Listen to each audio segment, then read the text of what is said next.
Bapak Ibu, saudara-saudari yang dikasihi dalam Kristus. Selama 50 hari atau 7 minggu berturut-turut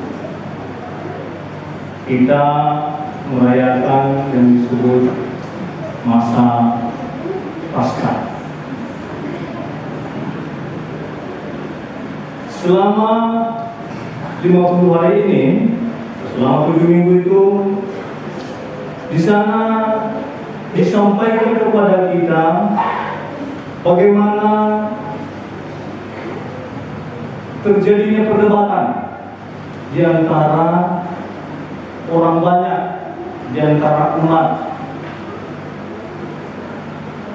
Perdebatannya adalah, benarkah Yesus itu sudah bangkit?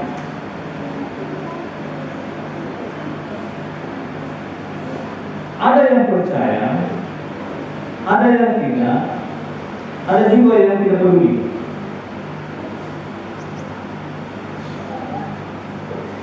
Dalam perdebatan ini, para rasul berjuang keras untuk mengatakan tak ada tawaran lain, Yesus sudah bangkit. Tetapi pewartaan mereka, kesaksian mereka itu dirongrong oleh orang-orang yang tidak sejalan dengan Yesus. Mereka-mereka yang melawan Yesus, mereka-mereka yang di luar kelompok Yesus. Akibatnya apa? Para rasul pun ditangkap, para rasul pun dibawa ke penghakiman, ditanyai macam-macam. Tetapi para rasul tetap bersikeras, apapun yang terjadi, mau dipenjarakan, mau dihukum, mau bagaimana, kami tetap mengatakan Yesus benar sudah bangkit. Mengapa ini menjadi perdebatan yang luar biasa? Karena ini tak pernah terjadi bahwa orang mati hidup. Itu kalau kita dengar tiba-tiba di Indonesia ini seperti itu, pasti cepat itu, keran itu. Suatu berita yang luar biasa. Orang mati hidup. Tapi sampai sekarang belum ada. Nah, ini menjadi berita yang luar biasa dan mengundang perdebatan yang luar biasa di tengah-tengah orang banyak. Nah, satu hal yang perlu kita coba renungkan sebagai pengikut Kristus yang menamakan diri Katolik, orang Kristen. Apakah kita memang termasuk orang yang membela kebangkitan Yesus? Atau kita termasuk kelompok yang tidak percaya? Atau kelompok yang ikut-ikutan saja? Atau kelompok yang tak peduli? Terserah, mau benar bangkit atau tidak itu tak peduli. Hendaknya kita jelas sikapnya, hitam kalau hitam, putih kalau putih, tidak abu-abu. Nah itulah kalau kita sungguh-sungguh menjadi saksi yang benar, tidak saksi yang setengah-setengah. Bapak Ibu saudara-saudara yang dikasihi Tuhan, menjadi saksi yang 100% itu memang butuh pengorbanan, ya, butuh keberanian. Tetapi kalau kita takut-takut memang tidak sanggup mengorbankan ini itu, ya memang tidak bisa kita menjadi yang saksi yang sejati. Boleh dikatakan saksi, tetapi belum menjadi saksi yang diharapkan. Karena itulah selama 7 minggu lamanya atau 50 hari, Yesus juga turut membantu umatnya untuk meyakinkan bahwa iya, saya itu benar sudah menderita, benar bahwa sudah mati di kayu salib, dan benar juga bahwa aku sudah bangkit. Yakinlah. Ini hal ini disampaikan kepada umatnya, kepada orang banyak melalui penampakan ini yang kita dengarkan dalam 7 minggu ini. Tapi meskipun demikian, masih ada juga di antara umat, masih ada juga di antara para pendengar yang belum yakin, yang masih ragu-ragu. Karena itulah, Bapak Ibu Saudara-saudari, hari ini Allah mencoba menolong kita dalam hal ini, mengutus Roh Kudus-Nya untuk meyakinkan kita bahwa Yesus yang telah menderita, Yesus yang telah wafat di kayu salib itu benar sudah bangkit, dan sekarang tugasmu adalah mewartakannya, menjadi saksinya. Dalam bacaan pertama tadi disampaikan kepada kita bagaimana pentingnya kesatuan hati, bagaimana pentingnya persekutuan dalam rangka menjadi saksi. Minggu yang lalu, kalau masih kita ingat, inti permenungan minggu yang lalu itu Yesus berdoa bagi kita. Apa isi doanya? Semoga mereka bersama. Karena melalui kesatuan ini, kesatuan kita dengan Tuhan, kesatuan kita dengan sesama, kita mampu bersaksi. Hari ini diulangi kembali bahwa penting kesatuan untuk menjadi saksi. Penting relasi baik antara Allah dan aku. Penting relasi baik antara saya dengan sesama aku. Kesatuan dalam kelompok kecil, mulai dari keluarga, ini adalah start awal. Ini adalah wadah yang baik menjadi saksi.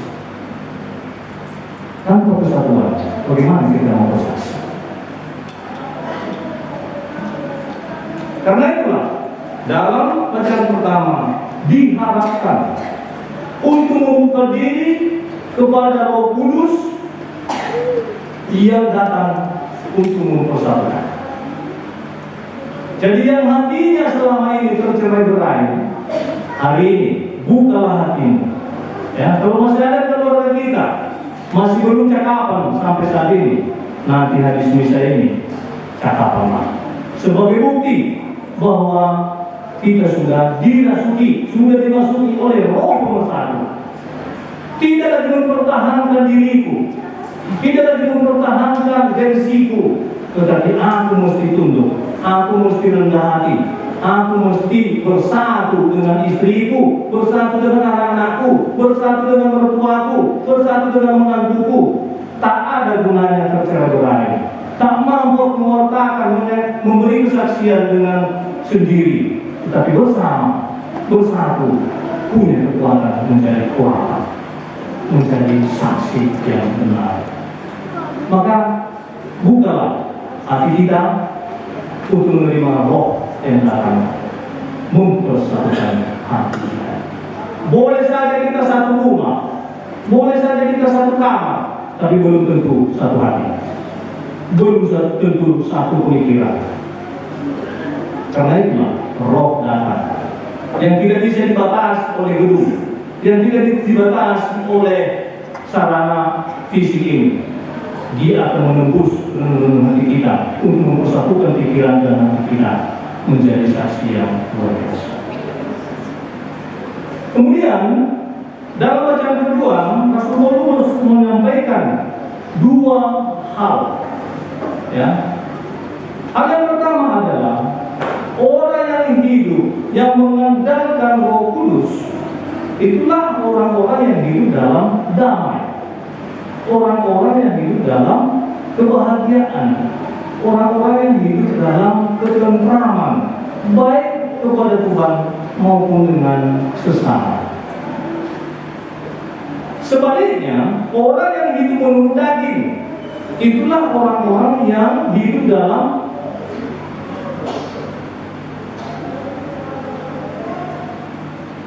apa? Iri hati, sakit hati, pemecah, arogan, sombong. Itulah yang mengandalkan daging. Dan itulah yang diminta kepada kita. Kalau mau menjadi saksi yang sejati, hiduplah seturut roh. Jangan hidup seturut daging. Karena hidup seturut daging itu menjadi penghalang. Mengapa? Karena yang kupikirkan adalah enaknya aku, bukan enaknya orang lain. Mau mati orang lain di sana itu bukan urusanku. Tetapi kalau hidup menurut roh, itu karena ada aku bersama yang lain satu, maka penderitaannya adalah penderitaanku, kesenanganku adalah kesenangannya, urusannya adalah urusanku. Satu gerak, satu perasaan, satu perjuangan. Itulah kiranya direnungkan dalam 6 tahun 100 tahun berdirinya KWI yang senantiasa berjuang untuk bergerak bersama, baik sebagai umat Allah, warga gereja, maupun kita sebagai warga Indonesia. Mesti kita perjuangkan kesatuan itu. Meskipun dalam kenyataannya kita berbeda-beda, dari latar belakang berbeda, marga berbeda, ya, dari budaya yang berbeda, dari suku yang berbeda, dari bahasa yang berbeda. Tetapi diharapkan untuk membangun Indonesia ini, hendaknya kita satu. Untuk membangun kerajaan Allah, hendaknya kita satu. Lalu dalam bacaan Injil dipertegas kepada kita bahwa kita ditolong oleh Roh Kudus dalam kebingungan kita, seperti para rasul tadi yang dirongrong oleh orang-orang yang tidak sejalan dengan Yesus. Roh Kudus menolong, memimpin. Jangan takut mewartakan yang benar. Mengapa? Karena Roh Kudus ada bersama. Ya. Gak usah ragu untuk mewartakan bahwa Yesus itu sudah bangkit. Roh Kudus menolongmu. Gak usah takut untuk mengoreksi temanmu kalau memang salah. Mengapa? Roh Kudus menolongmu. Kadang kita mencari aman daripada dia sakit hati, lebih baik kuliahkan. Nah, ini bukan karya roh ini karya setan ini. Nah, itu tadi hanya memperjuangkan enaknya aku. Yang penting aku tidak dibenci, yang penting aku tidak diomeli. Mau salah aku di situ terserah. Ini bukan sikap Katolik. Ini bukan sikap seorang Kristen. Tapi seorang Kristen harus berani mengatakan yang benar. Ini dia. Dan kekuatan kita untuk mengatakan itu, itulah Roh Kudus. Maka kita mesti mengandalkan Roh Kudus dalam mengatakan apa yang benar. Beriman dan bersaksi. Apa yang kita rayakan selama 7 minggu, 50 hari lamanya, mestinya sampai pada satu titik mengatakan benar bahwa Yesus itu adalah Anak Allah yang menderita, wafat, dan bangkit kembali. Mesti sampai pada pengakuan itu. Setelah sampai pada pengakuan itu, yang kedua adalah aku harus mampu mewartakannya, menjadi saksinya, mengatakan bahwa Yesus itu memang sungguh bangkit. Kesaksian kita, Bapak, Ibu, Saudara-saudari, bisa disampaikan dalam bentuk yang beragam, bermacam-macam. Aku bisa memberi kesaksian tentang Yesus yang bangkit melalui tutur kata yang baik, melalui kesabaran, melalui gerakan hati untuk menolong sesama, melalui sikapku seorang bapak kepada istri yang baik, Ini juga adalah bentuk-bentuk kesaksian, bentuk-bentuk pewartaan Yesus yang mati. Jadi tidak usah terlalu jauh-jauh dan muluk-muluk. Jadi ketika kita berbicara benar, ya, mewartakan kebenaran, tidak menambah-nambah informasi, ini juga salah satu bentuk bahwa kita mengakui bahwa Yesus sudah mati. Tapi ketika kita menjadi pelaku informasi palsu, yaitu kita bukan pewarta Kristus yang bangkit. Maka jadilah saksi Kristus lewat hidup harian yang nyata, lewat tutur kata yang baik, ya, lewat sikap hati yang tenang, yang merangkul, yang membuat nyaman orang lain, ya, lewat penyambutan, ya, sesama kita yang meminta tolong, lewat kerendahan hati kita untuk mendengarkan orang lain. Inilah sebenarnya bentuk-bentuk pewartaan kita bahwa Yesus itu sudah bangkit, menjadi orang yang mengimani Dia dan menjadi pewarta, beriman dan bersaksi.